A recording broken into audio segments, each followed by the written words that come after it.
Okay, should be recording. Do you see anything pop up that says, hey, you're recording? Here we go. That's what I wanted to see. Oh, yeah. Perfect. All right. Well, thanks everyone for joining us for this month's nopCommerce Global Meetup. And I'll just kind of pop through some slides here, then we'll jump right into the meetup. So, of course, this is a good morning, a good afternoon, a good evening, and a good night. And really, this should be a good night for our guest today. I think it was 3 a.m. there right now. Is that right? 3 o'clock. So I definitely appreciate you being here. So either way, totally understand if a lot of you cannot truly attend this in person. This is being recorded and will be posted on the nopCommerce YouTube channel, probably within the next day or two usually. So the agenda for today, I'm just going to go through a few announcements. We don't have a lightning talk for today. It's just going to be a conversation with Andy and I. He also goes by Andrew. We're going to jump into that very soon. But the conversation, I doubt it's going to go all the way to 12, meaning I'm not expecting it to actually go the full length. We'll probably chat for about 45 minutes and then start taking some questions. And of course, start putting your questions in the chat that I might bring up during the conversation or at the end. And of course, throughout this, please have your video and mic disabled. And then at the end, you're welcome to turn on your video and mic to ask questions. So for this meetup, it's really for developers and store owners. So technical and non-technical talks are always welcome. And we continue to meet on the third Tuesday of every month. For 2021, you'll see the events kind of put out there, kind of TBA kind of events kind of put out there, probably in the next week or two. So if you are interested in giving a talk or even sponsoring a meetup, just let me know and send me an email. I think I have a slide on that. Oh yes, I want to mention again, these have been getting posted out on YouTube, and they've been well received as well. So again, you can check out a lot of the previous meetups that have been that we've had a lot of great content so far. So yes, if you have a 60-minute talk, a lightning talk, or if you want to sponsor, just send me an email at john@nopacademy.com and we'll get that set up.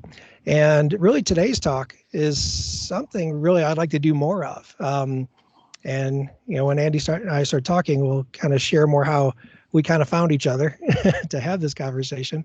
But I really like the idea of having this kind of like a podcast kind of conversation for this meetup. So don't feel like you have to have a presentation. If you have something to share just through a conversation, let me know. Yeah, send me an email and we'll try to set that up. All right, let me get out of that. I'm also going to mention, it's in the meetup post. You could even go to Andy's site, which is selectsystems.com.au. If you want to kind of scroll through some of the plugins that Andy has to offer. So I'm not going to share my screen this whole time, but just want to put it out there. Feel free to go to the site, selectsystems.com.au. And with that, I'm going to stop my screen. All right. So, Andy, how you doing today? Hi, John. Hi, everyone. All right. So yeah, let's just go and start and just tell us a little bit about yourself, your background. Yeah. Okay. Well, I started, I suppose you could say, playing with electronics when I was younger, and my first job was as an electronics project person at a large industry, and pretty soon after that, it was about the time that computers were starting to. There were computers in the workplace, but they were more industrial computers. But then, XT PCs has started to come along, and it was a much cheaper alternative to start installing computers here and there and in industry. And so, one of my first projects was writing I learned C, and then built a black box recorder, which was a data recorder. We stuck out in the field. It was in a tight loop, scanning 1,000 points of data. I think it could run, it'd do 3 or 4 scans a second. That would run for an hour, and you'd have all this data, and then if there was problems or whatever, people could come back and analyze that data. So that was sort of my first computer program, and over that time I spent 17 years working in that same role, essentially automating the site. Everything from production, it was an aluminium smelter, so producing aluminium, casting, sawing, and all the associated processes. And so got a real understanding of how real-time systems operated. And yeah, so that was sort of my early history. And then after that, I took a big tangent, left the industry and opened a rehearsal studio for bands and music. At that time, I'd been playing in a band, and I thought, yeah, I'm gonna make my fortune. So what timeline was this? Like, what year was this about? Well, so that back year, you started working in 1980, and so 1997 came along, and I was having way too many sickies and touring up and down the Australian coast trying to make music, and they've gone, hang on, we've got to get rid of you. And as what happens if you know a lot about an industrial site, you get us escorted off site. You don't get a chance to break anything before they get rid of you. So that was an interesting, after 17 years, you go, actually, I donated a lot of my life to your company, and now you're going to eject me, but that was fine. And so, yeah, 1997, I opened a studio and just basically did what I call community work. Because one of the focuses was helping young people in music and bands, and having the studio recording. And so I joined a lot of I know if people know committees, community committees, treasurer, secretary. So that for a long time I wasn't necessarily in a paid role. It was just out there, living life, playing music, just doing what you could to get by. So yeah, that was the second phase. And so eventually that led into associations with people, and someone said, we need a ticket sales website. And so at that time I referred back to my background. Oh, yeah, I can write a computer program. I'll see what I can do about websites and stuff. And so I think at that time Microsoft had a whole bunch of those little there was a timesheet one and a whole bunch of different little programs. And so I took one of those and started modifying it to essentially be an e-commerce website, selling tickets. It wasn't a plugin, but you call a payment gateway to make payments. And so we started selling tickets online. And so that was sort of my first delving into websites. That was like 2000. Early 2005, 2006, and so proceeded to sell tickets for concerts and events and things like that. So, and again, that was a .NET code base, I take it. So that's ASP.NET, and so they were the samples from Microsoft. There was about half a dozen different types of samples that you could use, at the end of that community work, I did have a job working as an executive officer, and they did have a guy that was making websites, and that was .ASP before .NET came along. And so I did sort of see a bit with that. At that time, I was playing with Access and other computer stuff, just as part of my that working role. But all that community work, it's great, but if you're not earning any money, after a while you decide to do something different to make some money. And so that's when I joined the company I'm working for now, which is a utility company. So and from there, a lot of this website stuff and development that I've been doing up until about a year ago was just as a bit of a sideline. When I joined this industrial company, the electricity company, they had a staff club, and the staff club had events. They had some accommodation, and a whole lot of membership functions. And they've gone, oh, and because I was community minded, I jumped on that staff club, joined the committee, and pretty soon they're talking about a website, and I'm going, yeah, I know about websites, so I'll make your website. Yeah.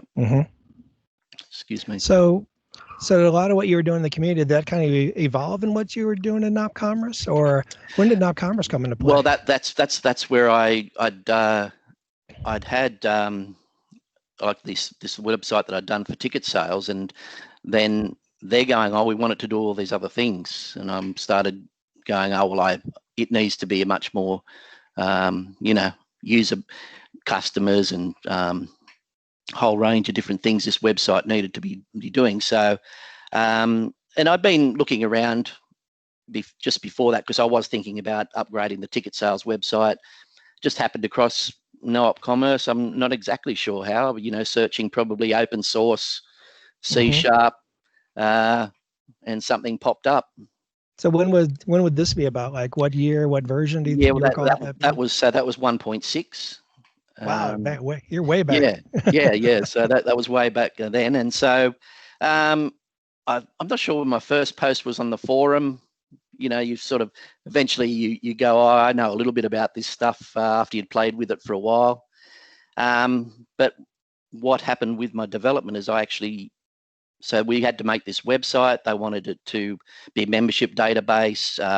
They had some accommodation facilities, so they needed to be able to book accommodation, ticket sales for events, which I'd already been doing, specialised booking for family events and Christmas parties and all those sort of things. So that sounded like a big project, way above my skill level at that point.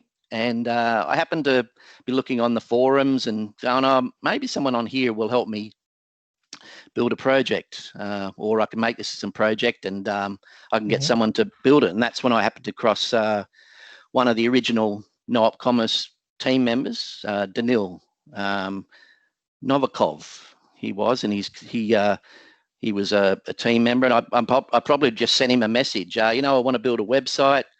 Can you do this stuff for me?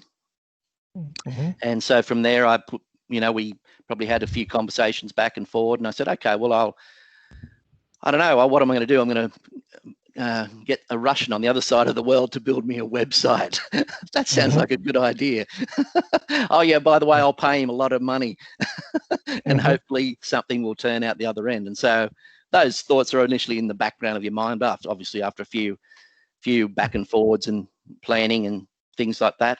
So yeah, I put the proposal together, and at that time, I think it had gone to 1.7 by the time we were looking at it, or we were playing with 1.6. And Danil said, look, I think he probably had some inside running on the new version, and said, we're going to use version 1.7.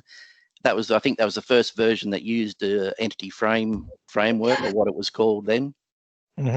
And so we set off building this this website, and as the code would come back, as I'd be testing it and I'd be learning, and so over that time I really got to understand a lot about how nopCommerce works, both as a shop owner, and so we developed that site, and pretty soon after that I was able to start and play with that. And from there, I had in the back of my mind ticket sales from my other website, ticket sales for this site, and so I was able to sort of leverage off that project and build a whole new ticket sales website as well, and build a payment plugin for that. And so So what version did you start creating plugins in? Was it right out of the gate, or was it kind of? Yeah, that was the first plugin. My first plugin was a payment gateway, and I'd already had the code working in a non-plugin, so it was a matter of just trying to go, how do the plugins work? Oh yeah, I'll paste this code in there. Oh yeah, look, process payment, post process, or all those sort of questions pop up, whether you're doing it before the order's created or after the order's created, those sort of things. So that was my first plugin. I think at that time, there was some basic theming stuff go on. So I think one of my other contributions, I took one of the themes and made 5 different colors and made that as a plug in and send it off to Andre. Yeah. Sort of, yeah. I think you know, the nopCommerce team were very helpful at that time when I was building that project. I had to make some documentation. So Andre or Danil asked Andre if I could grab the Word document for nopCommerce documentation. So I grabbed that and modified that. So thanks for that. So this sounds like still early days of nopCommerce, you know. It's 1.7, very, very early, although it was very developed, and a lot of the you know, a lot of the features and functions and things like that. I think, well, one of the little, I don't know whether it was me or not, but one of the ideas I did need is that I wanted to be able to place an order for a customer. So the impersonate function, suddenly that appeared in 1.8. So I don't know. It wasn't in 1.7. So yeah, I mean, over that, then, and at that point I was probably doing some more forum stuff and whatever else. And yeah, so after that time, this website developed, you know, learned a whole lot more about how the core of nopCommerce works, and built another couple of websites, a record sales website. I was still had associates with the people in the music industry and stuff like that. Yeah, so that was, I suppose, where I got into nopCommerce, and you know, 3 or 4 years after that, you know, we'd been continuing to develop. I'd had some more projects. We added barcodes to tickets. We bought a barcode scanner. We needed to download data and all those sort of things. So I still involved Danil in my projects and continued to learn. But by that time, I'd really got up to speed with nopCommerce and you know, was doing a lot of the development and stuff for websites myself. And I suppose it was the things I didn't know how to do that I'd farm out to Danil to do. That lasted a few years, and then I suppose I was concentrating on my other work. Didn't really do too much. I think come back to maybe the early versions of 3, maybe 3.5 or 6, and started to build some other websites and things like that. And I think that's when I think my first version of the Select Systems website was 3.5. Okay. And yeah, and so up until you know, maybe two years ago, I wasn't doing a whole lot of website development.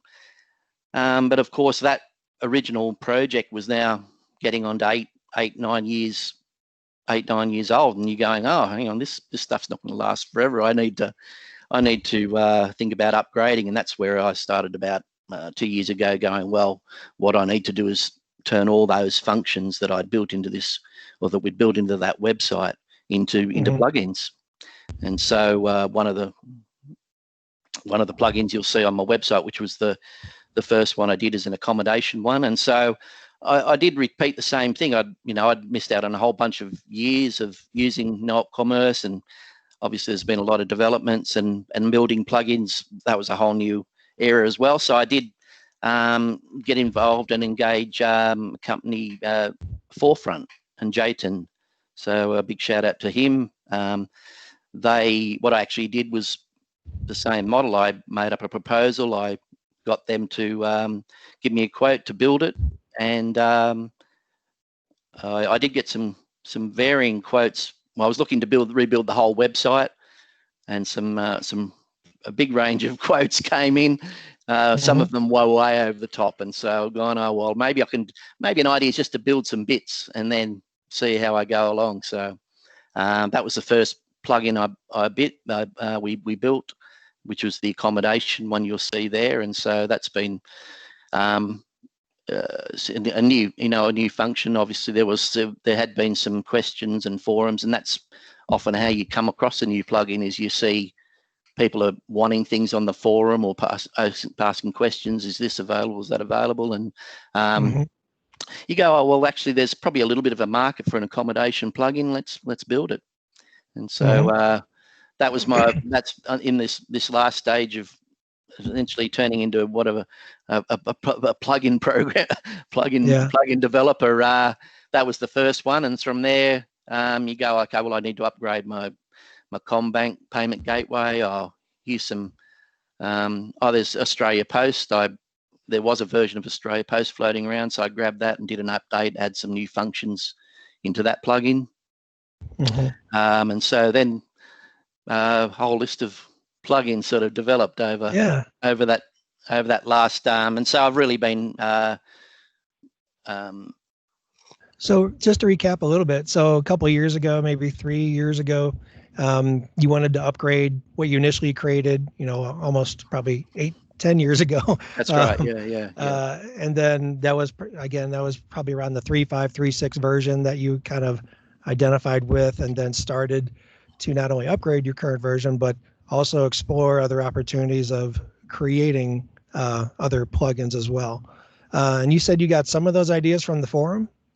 Yeah, definitely. Like that you do see different posts. Actually, as part of that, not long after I got the accommodation one, there was a whole bunch of questions about rentals functionality, which was, people wanting to be able to see what was rented, be able to control when things were available and when they weren't. And essentially, that's very similar to booking accommodation in the room. So I took all that technology that I had, the back-end calendar, and the creating availabilities. The accommodation one runs on the idea of availabilities.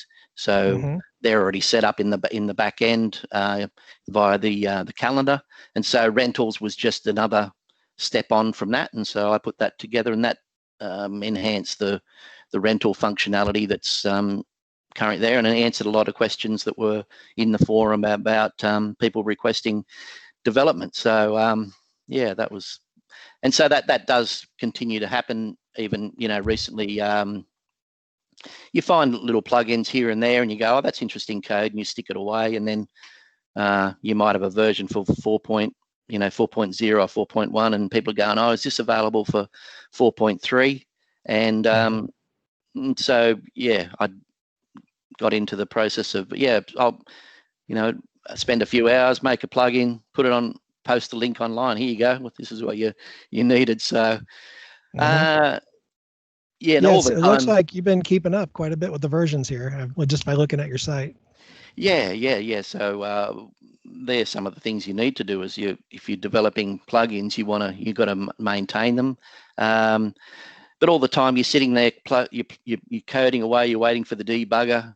I made the mistake of not upgrading my computer till about a year ago, and I used to spend so much time waiting for that thing to load up, and oh no, there's an error, reload again. And the latest computer I go, it compiles in 2 seconds and it's running in 5, and you're going, yeah, that's what I need. And so, but while you're sitting there, you're watching the forum, you're going, oh, what's people posting about? You're always monitoring that to see, what people are seeking for, and also you can be helpful. You've learned a lot of knowledge, and I think my karma's pretty high on the forum. I don't know how many posts I've done, but it's got to be in the thousands or something now. You might take, depending on what you're doing, how busy you are, you might take the time to look at someone's code, or grab what they're trying to do, have a look at the code yourself, maybe make a change, post back a solution, or whatever else, or just try and help people, direct them in the right way. So it's one of the things you're doing while you're sitting there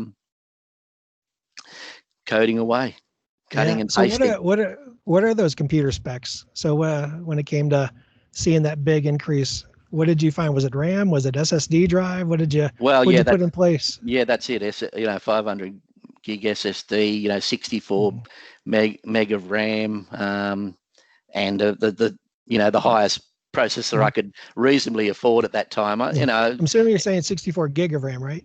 Gig. Yeah, you really loaded up there on the machine. Yeah, that's right. I just figured, may as well get something decent this time, and it's really made a big difference. Obviously, it cuts minutes down to seconds, and hours down to reasonable times, because part of the job of building the plugin is testing, and that can mean hundreds of iterations of stops and starts and install, uninstall, do this, delete that, change this. I don't know that I have actually a philosophy necessary other than random attack. Once you've started to build something, it's like, oh, pick that, change this, switch that, cancel, close, open, crash. And because obviously you're trying to break it. Yeah, you essentially, once you've built something, you want to try and break it and see, make sure it stands up to what a user is going to do, which is there in some way going to try and break your solution as well. So it's got to be robust and So it looks like a lot of your plugins, not a lot, but you have a handful of your plugins that are kind of region specific, meaning like more for if you're within Australia or maybe even other regions. Have you found that plugins that you sell to be more region specific versus more general? Does some sell better than others when it comes to that aspect of being regional versus a little more general, like a booking type plugin? I've been getting inquiries from, no, not really, I would say specific areas or countries or whatever. It's quite general. I think obviously, only people in Australia are going to be interested in the Australia Post one. I did an upgrade of the Canada Post one, and so obviously people in Canada are using that one. A couple of the recent payment plugins are more Europe specific. So there's the Molly payment one and Multi-Safe Pay. They're both, Europe centric, and so they cover a lot of countries. And that in itself, I did a few things popped up about selecting locales and currencies, and that introduced a new thing. And that the Molly one, it's probably taken a little bit too long to get to the end of that one because of you might not. One of the things is when you're setting out to write a program, you really should understand it totally before you start coding. But sometimes you jump in and you're trying to understand at the same time, and then a couple of weeks or a month or two into it, and it's still not got all the bugs out. You're going, hang on, better look at this documentation and understand that a bit better first. And so, I've just been working with another developer in Netherlands. Shout out to Keys if he's happened to be listening. And so he's endured a bit of my non-functional or non. He's had a few versions and tested and gone, no, it's not working. I'm in Portugal and I'm trying to select a Klarna payment method and it just doesn't work. And then you go back and look at the code and you go, oh yeah, I was just totally on the wrong track of trying to select the language. Some of those payment plugins, they let you select the language at the start. And then you got a process, and obviously there's different payment methods available in different countries. And so I did have a few iterations of that plugin, but recently I'm working with building a plugin for a company in Italy. There's another developer who's liking the my appointment plugin there, which I actually haven't launched because of another issue. Is once you start developing plugins, well, then you need to worry about other people's plugins, right? And themes. And oh, hang on, this doesn't work in that theme. Can't find the things, the override's not working. Oh, hang on, I have to change the override to an event. Waiting for an event condition rather than overriding a function. And all those questions start to come into the picture when you're developing something. Oh, this is not working. Okay. Yeah. Well, definitely want to talk more about that. So when it comes to, it sounds like when it comes to, being overall in nopCommerce development, it sounds like, you haven't really hesitated to reach out to other developers, even for them to, help program various pieces. In other words, you didn't necessarily feel like you had to do it all yourself. It sounded like you were comfortable reaching out to other developers to do what, maybe you didn't want to do or something like that. Or where you, not necessarily what you don't want to do, but what you've got time to do. As I said, this has only been a sideline. It's become a very busy sideline up until recently. But you only have so much time. There's cost analysis. You could go, well, I could spend, I could spend 2 months working on this. That accommodation plugin was quite involved and still, it turned into a lot of different fronts there. I think it's got 4 faces. You've got accommodation, you've got booking events, you've got rentals, and the latest one is appointments. And so over that time, you're going, hang on, am I building 4 plugins, or they look very similar? Am I building 1 plugin? And so you could do all that stuff yourself. But as I said, when I came back to, this last incarnation of trying to use nopCommerce plugins and the complications of things like overrides and routes and all that stuff was new. And so I need to learn. I need to relearn all this stuff. And in that way, you get a developer involved who's got those skills and develop something, and from them you can learn. Yeah. So as for being a plugin developer, what are some things that you might say have worked for you, or you noticed that how you get found? In other words, of course, having your site, your profile of plugins, I guess you'd say, that you're even selling. So when it comes to being a nopCommerce developer, I mean, this, your offerings are a pretty good resume in themselves. Of course, being certified. Have there anything outside of that to where you have been discovered as a nopCommerce developer? Well, I suppose a lot of discovery comes from what you're posting on the forums. As a developer, you're wearing a few different hats as well. You're making the design, you're coming up with the idea, you're making a design, you're building the code, then you want to in theory sell it, and you've got to market it and all those things. So it's still a learning process. I suppose, as I've said, over the last year, and that list of plugins really is just taken over a bit of a year to develop. There's all sorts of things you need to start and think about, maintenance of the plugin, what version, who's got what version.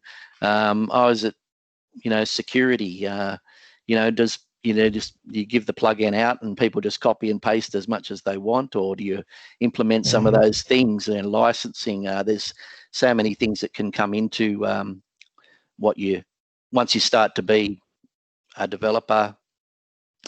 And you actually want, you're selling the product, so it's got to work. It's got to work all the time, but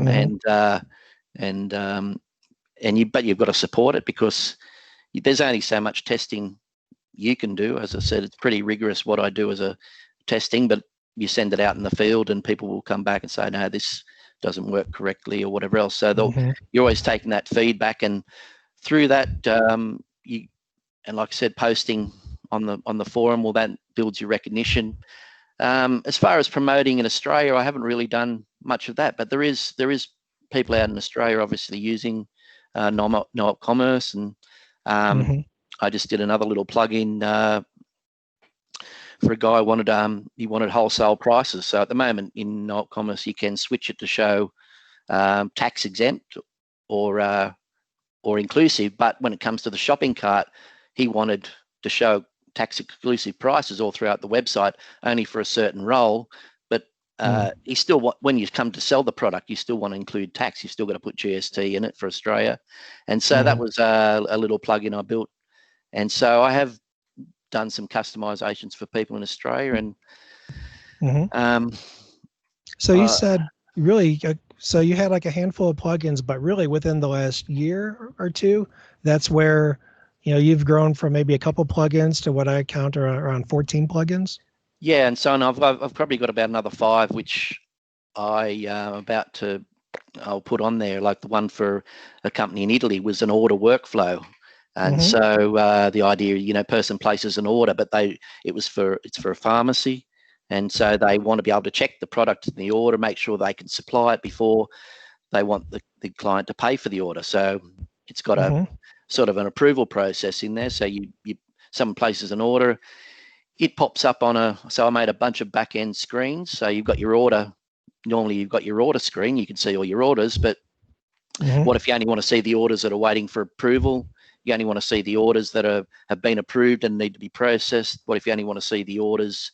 Now, you could be all the time going up there and selecting your drop downs and doing different searches and things like that. Or what I did was put together some specific screens so you can actually work the order through a workflow, so to speak. And so, so that took changing one of the, your old check payment, which allows you just to process an order without doing anything else. Well, you turn that into an approval plugin, so that when the customer's placing the order, or they get as a message say, this will be approved, that allows you to place the order, and then it pops up into the workflow on the in the company's website. Then they can review the order, approve it, and that'll send an email back to the customer to say, you can pay for this order now. We can supply it. We provided all the, obviously you need to play, if you're getting a prescription, you need to provide the right information, all those sort of things you want to check off before you, and rather than phoning up a customer or whatever, you can do that online. Yeah. So how did you bid a project like that? Meaning you had a company from Italy that was interested in, you had to tell me the amount or anything like that, but just I'm finding this interesting that it sounds like a company from Italy had this plugin need. You then, you created that. So you did this custom development for them, and then you were able to sell the plugin in your store? Well, I actually haven't launched it in the store yet, so that's okay. But you have the rights to do that, is my point. Well, I suppose how the idea came is actually someone posting on the forum saying, I want to approve an order before someone fills it, and my post is, well, you could use check payment, do a modification on that. Oh, by the way, sounds like you're going to do some processing of that order. There was some other part to the forum post. I can't remember exactly what. And so I suggested the idea, why don't you, what you could do is build an order workflow. And a couple of weeks later, they came back and said, oh, can you actually build that for me? And so I put together a proposal. I suppose the way I work as a developer, I could charge a lot of money for my actual time. What I do is when I'm developing a plugin is I'll think about the potential for that plugin to be available for others, and the price I charge to build the plugin isn't going to be anywhere near the amount of time I actually invest in building it, with the hope that I can. So that's sort of my philosophy. So build a much cheaper option for the client, and then I'll put that up online for the. In that case, it was my idea to the workflow. If obviously if someone's building, if you're building someone that's already got a design or whatever else, you can't just take that and make it your own after that. But you might negotiate that option. Yeah, so Gotcha. that's so that's part of the marketing, or using the forum to promote or help people. That turns into work, and so that was probably similarly with the someone notices you're on the forum, you're helping a lot of people, and they send you an inquiry, and I do get a couple of inquiries each week, if not each day, about how do I do that, how do I do this, or so it sounds like above anything else, just being active on the forum is what you want to do as a developer, just answering questions and being helpful. And sounds so simple, right? Well, that's right. Obviously, helping people in the forum. Well, I suppose your advice has got to be useful, and it's got to be good. I agree with that. But I guess if as a nopCommerce developer, it's like, where do I start? Do I get certified? Do I put out my own plugins?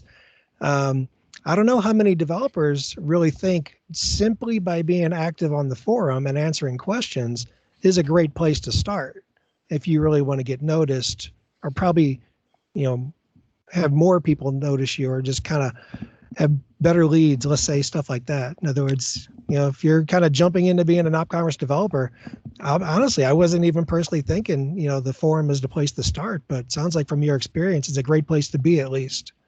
Yeah, definitely. Well, it has worked for me. And like I said, I'm in Australia, and I know there are potential clients out there, but I haven't tapped into that market. One of the things I am doing is I'm actually not quite the age to retire, but I have taken a redundancy from my current employment. And so I'll be doing this more full time. Nice. Starting in the next couple of weeks, and so obviously I will, if I depending on whether I do computers all the time, and my partner says no, don't do too much. You spend all that time in that room all the time now, and you're going to get dementia or something else, or whatever. She says, get a job as a driver or a delivery person or something. I go, okay, delivery person. Yeah.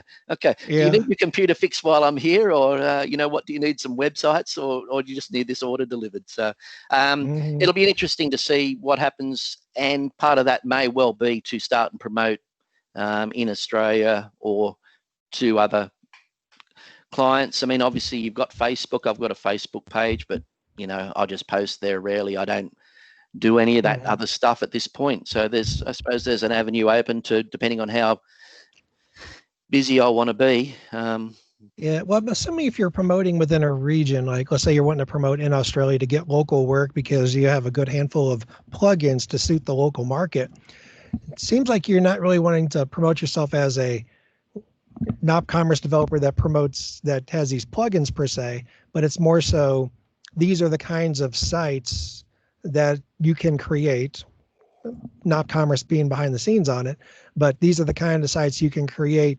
and be region specific within Australia. Sounds like is that how you would be thinking about how you would promote regionally?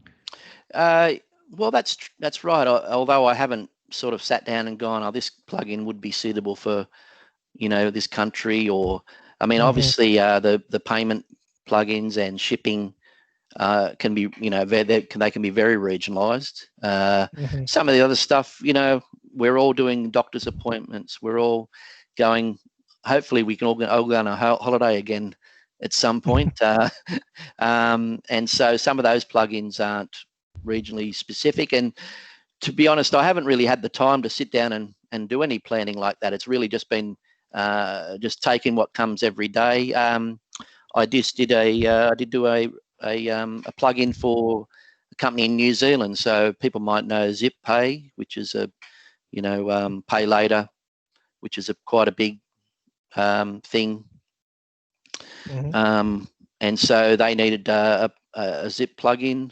I'd already done one for a client in Australia, and so they must have happened across and saw that plugin and said, "Oh, can you make Zip Pay New Zealand?" And that's another tangent on what you're developing as a plugin developer, is because it uses an API, and so I had the API for Zip Australia, but Zip New Zealand didn't have an API, so that was the first job, is to actually build an API, and that's when I learned about Swagger. And you look at this code and go, "Oh, does that belong to anyone?" And then you go see Swagger, and then you find out there's this website that actually generates a whole API for you based on the input. But then you go, "Hang on, do I want to code the input, or will I just modify that one?" So I made the API and posted that up on GitHub.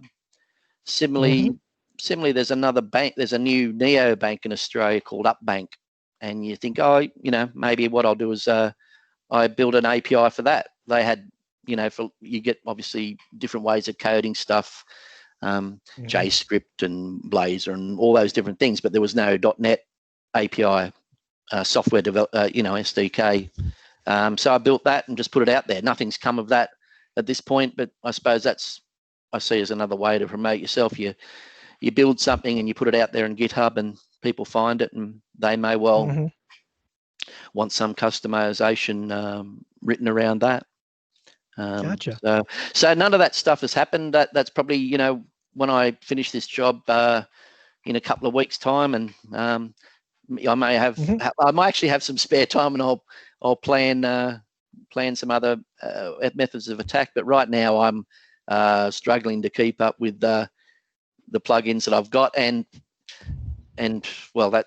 having a day job and also going, hang on, this is version 4.1, which version am I working on? And that's another complication. You start to work back between, hang on, I've fixed version 3, now I have to go do a fix version 2 and 1, or do I leave that? Or you find a bug in 2 and you've got to fix it up in 3, and then repackage up your source, you know, your package that's up online to sell.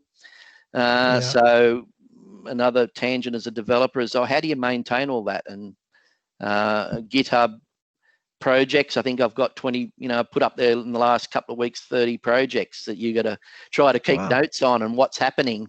You know, why did you change this code? And then your repositories and, you know, keeping track of all your different repositories. And someone that's using a plugin for 6 months sends back I'm using version 4.1.6.2, and you go, what the hell was that doing? You know, because you hadn't, you know, so you need to start, once you start to do this, you need to be very diligent in keeping, you know, it's easy just to jump into, you open Visual Studio, open the project, start coding, and then 5 minutes later you go, what am I doing? You know, what version am I working on? Have I you know, fixed up the repository? How am I keeping, because up until then you find you've got multiple versions, or, you know, I've got version this and version that, and you know, you've got them zipped up, and you've got them in directories, and and you've got multiple versions, because multiple versions of nopCommerce, because you've got plugins for 3, 3.9, 4, 1, 2, 3, and 4 will come along in the near future as well. So yeah, they're all things you need to think about as you start to develop this this little industry when you're sitting here by yourself. There's no team to back me up and someone to say, oh, can you fix that up for me? You're at the moment, it's you're at the coalface, just digging away yourself, I suppose you could say. Yeah. I have a few more questions for you, but I do want to, for those out there, you know, listening, watching, feel free to put your questions in the chat, and we'll get to them here shortly. So a couple of questions I have. One of them is, you know, we talked a little bit, you know, or you talked, you know, really a lot about how you get a lot of feedback from just being in the forums.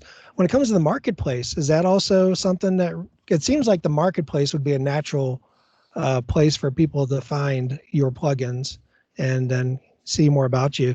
Is that another place as well? Just getting found definitely, in the marketplace? If people are looking for plugins and they know anything about nopCommerce, well, then they're going to look. As soon as they you know, discover a need for something specific, or they're going to look. I imagine they're going to look first place in the marketplace and do a search for plugins. Some of the developers have decided they don't need to use the marketplace, and they only have them on their own website, and maybe they'll post in the forum to try and expose the plugins. Or some people, you know, they maybe they rely on Google. Obviously, Google's a great thing, even if you want to find out what's in the nopCommerce website, you know, documentation or plugins or whatever. You most likely go into Google first to ask Google what you know, nopCommerce, payment ComWeb or payment zip, and that's going to reveal usually the marketplace, or it's going to reveal some posts in the forum or some documentation, or so that's another, that's sort of how I've taken the decision at this point to put all my plugins in the marketplace. Obviously under the new policy, that does cost some money to do that, and I suppose when that first came out, I was sort of making the decision. It was, you know, do I put them all in the marketplace or not? I decided that I would put them all up in the first instance. So I suppose, I don't know, in the back of my mind, support the guys at nopCommerce.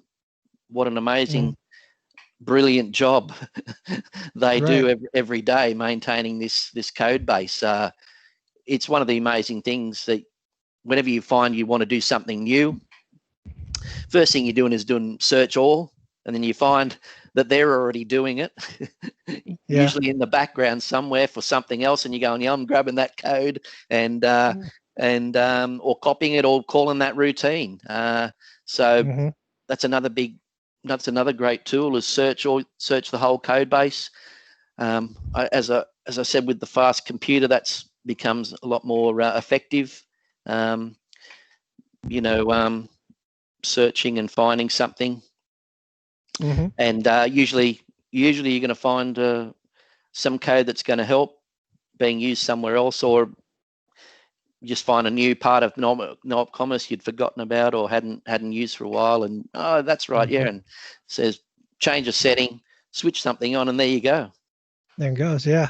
So when it comes to keeping up with those versions, I mean, you talked a little bit about this, but do you kind of wait for that version to actually get released before you try to really work with it? Or do you kind of pay attention to what's going on in the dev branch and kind of seeing what's going on? Or no, how do you you wait for that version to get released and then you give it a well, I have compile? to at this point, because it's you might say this is early in the morning, but I haven't been getting a lot of sleep over the last couple of months. Because dealing with clients that are all over the world, there's all different time frames, and you want to make their deadline, and so you might be up early trying to finish something for someone to get delivery, for their work day that morning.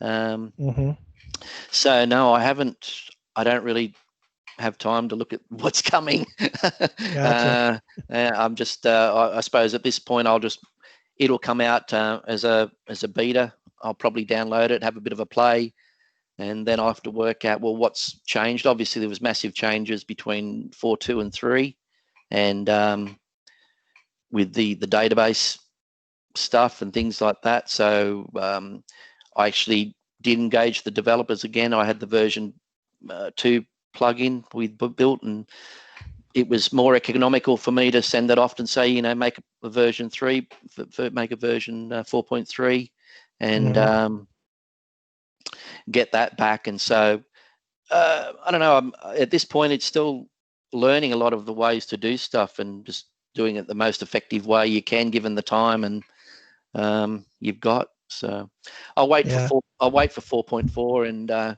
hopefully I don't have to make too many changes to my plugins. And understand that, but you pretty much wait till the release and give it a go, huh? Gotcha. Yeah, that'll be it. Yeah. Makes sense. Further down the track, I may pay more attention to that. I do my share of making suggestions. If I find a problem, then I'll post it onto GitHub or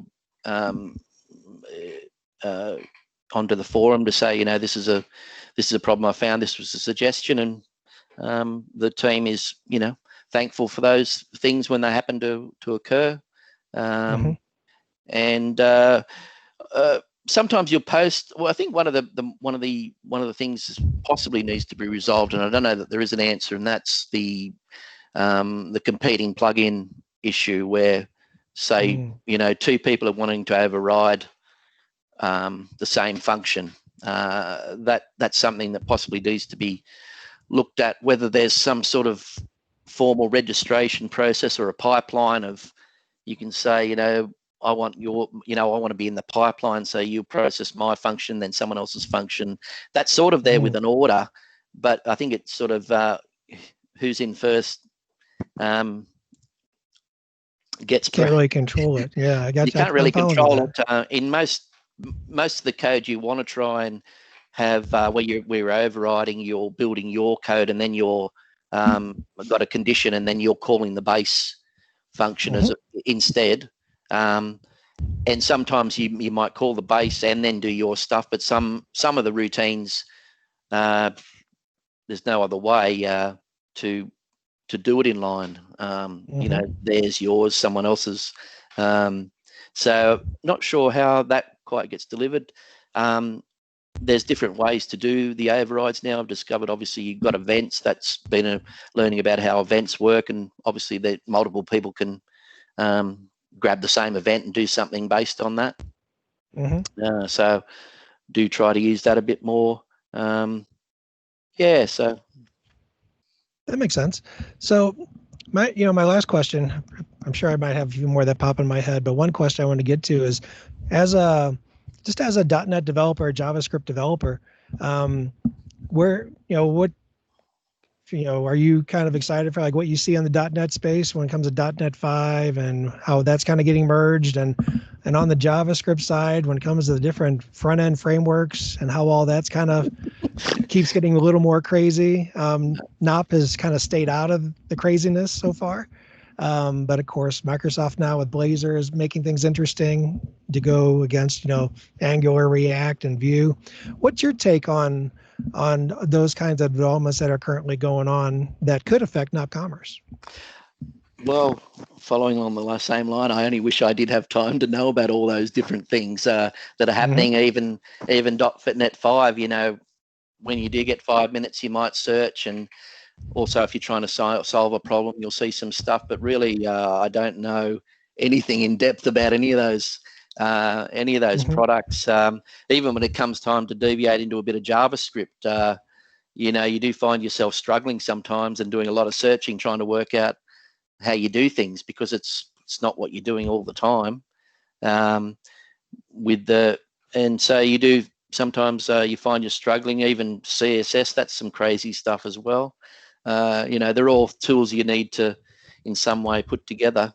But yeah, that long list of new things, I don't know.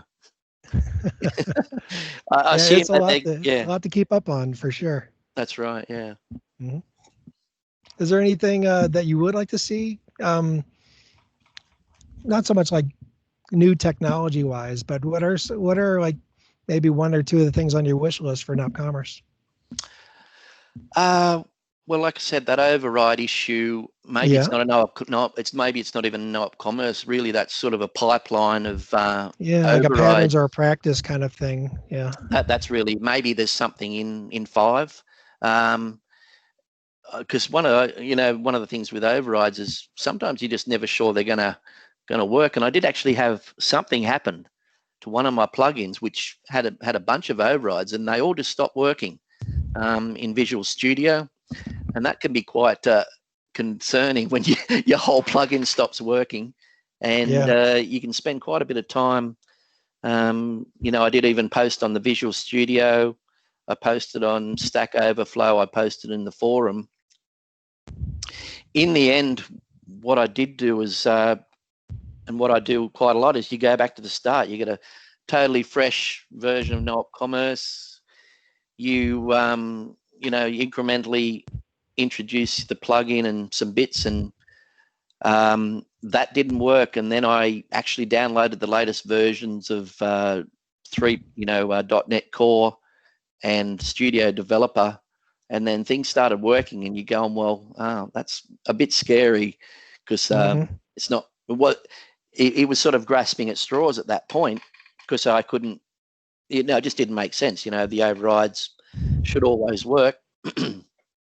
And I'm not even sure what actually fixed it. And then you don't go, well, hang on, I'm going to install all that stuff and see if I can work out why it wasn't working before. You're going, oh, thank God things are working again, and you can continue on, because you don't really need those tangents when you're trying to get projects out and trying to deliver.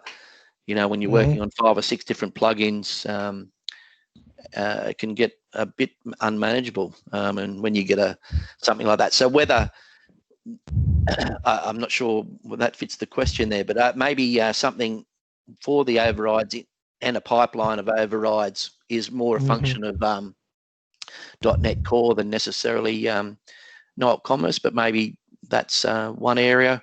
What about like a feature, maybe like, you could write a plugin for it or modify the theme for it? Is there a certain kind of maybe a feature that might be on your wish list?